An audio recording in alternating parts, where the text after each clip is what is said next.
नसूह कौन था और तौबा नसूह। बनी इसराइल के एक आबिद की कहानी। नसूह एक औरतनुमा आदमी था, बारीक आवाज़, बग़ैर दाढ़ी और नाजुक अंदाम मर्द। वो अपनी ज़ाहिरी शक्ल सूरत से फ़ायदा उठाते हुए ज़नाना हमाम में औरतों का मसाज करता और मैल उतारता था। कोई भी उसकी हकीकत नहीं जानता था, सभी उसको औरत समझती थी।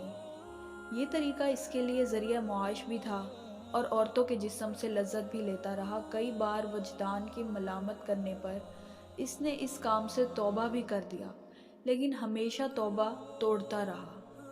एक दिन बादशाह की बेटी हमाम गई।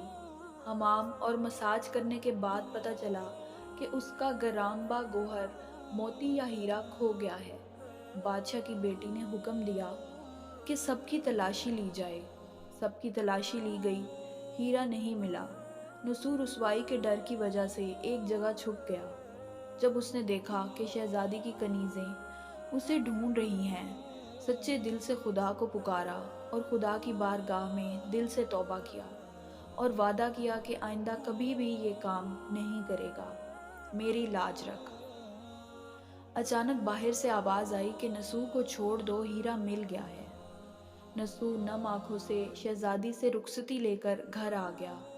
नसूह ने कुदरत का करिश्मा देख लिया था और हमेशा हमेशा के लिए इस काम से तौबा कर दिया। कई दिनों से हमाम ना जाने पर एक दिन शहजादी ने बुलावा भेजा कि हमाम आकर मेरा मसाज करे, लेकिन नसूह ने बहाना बनाया कि मेरे हाथ में दर्द है, मैं मसाज नहीं कर सकता हूँ। इसके बाद कभी हमाम नहीं गया। नसूह ने देखा कि इस शहर में रहना इसके लिए मुनासिब नहीं है। सभी औरतें उसको चाहती हैं और उसके हाथ से मसाज लेना पसंद करती हैं। जितना भी गलत तरीके से माल कमाया था, सब गरीबों में बांट दिया और शहर से निकलकर कई मील दूर एक पहाड़ी पर डेरा डालकर इबादत खुदा में मशगूल हो गया। एक दिन उसकी नज़र एक भैंस पर पड़ी जो उसके करीब घास में चर रही थी। उसने सोचा कि ये किसी चरवाहे से भागकर यहाँ आ गई है। तब तक मैं इसकी देखभाल कर लेता हूँ जब तक इसका मालिक ना आए। लिहाजा उसकी देखभाल करने लगा। कुछ दिन बाद भैंस ने बच्चा दिया और नसूह उसका दूध इस्तेमाल करने लगा। कुछ दिन बाद एक तिजारती काफिला रास्ता भूलकर उधर आ गया। जो सारे प्यास की शिद्दत से निढाल थे, उन्होंने नसूह से पानी मांगा। नसूह ने सबको दूध पिलाया और सबको सैराब कर दिया। काफिले वालों ने नसूह से शहर जाने का रास्ता पूछा। नसूह ने उनको आसान और नज़दीकी रास्ता दिखाया। जाने से पहले ताजरों ने नसूह को बहुत सारा माल दिया। नसूह ने इन पैसों से वहाँ कुआं खुदवाया। आहिस्ता आहिस्ता वहाँ लोग बसने लगे और इमारतें बनने लगीं। वहाँ के लोग नसूह को बड़ी इज्जत और एहतराम से देखते थे। रफ्ता रफ्ता नसूह का आवाज़ा बादशाह तक पहुँचा, वही बादशाह जो उस शहजादी के बाप थे। बादशाह के दिल में नसूह से मिलने की बड़ी इश्तियाक पैदा हो गया। उन्होंने नसूह को पैगाम भेजा कि बादशाह उससे मिलना चाहते हैं, मेहरबानी करके दरबार तशरीफ़ ले आए।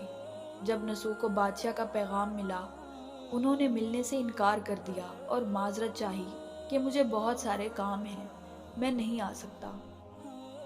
बादशाह को बहुत ताज्जुब हुआ। उन्होंने कहा कि अगर नसूह नहीं आ सकते, हम खुद उसके पास जाएंगे। जब बादशाह नसूह के इलाके में दाखिल हुए, खुदा की तरफ से मुल्कुल मौत को हुक्म हुआ कि बादशाह की रूह कब्ज़ कर ले। इस ज़माने की रस्म व रवाज के मुताबिक और बादशाह को नसूह से मिलने की वजह से लोगों ने नसूह को तख्त पर बिठाया। नसूह ने अपने मुल्क में अदल व इंसाफ का निज़ाम कायम किया और उसी शहजादी से शादी कर ली। एक दिन नसूह तख्त पर बैठकर लोगों की दाद सतानी कर रहे थे। एक शख्स वारिद हुआ और कहने लगा कि कुछ साल पहले मेरी भैंस गुम हो गई थी। आपकी अदालत से अपनी भैंस का तलबगार हूँ। नसूह ने कहा कि तुम्हारी भैंस मेरे पास है। आज जो कुछ मेरे पास है वो तुम्हारी भैंस की वजह से है। नसूह ने हुक्म दिया कि उसके सारे माल और दौलत का आधा हिस्सा भैंस के मालिक को दिया जाए। वो शख्स खुदा के हुक्म से कहने लगा, ए नसूह, जान लो, ना मैं इंसान हूँ और ना ही वो जानवर भैंस है, बल्कि हम दो फरिश्ते हैं, तुम्हें इम्तिहान करने के लिए आए थे। ये सारा माल और दौलत तुम्हारे सच्चे दिल से तौबा करने का नतीजा है। ये सब कुछ तुम्हें मुबारक हो। وہ دونوں فرشتے نظروں سے غائب ہو گئے۔ اسی وجہ سے سچے دل سے توبہ کرنے کو توبہ نصوح کہتے ہیں۔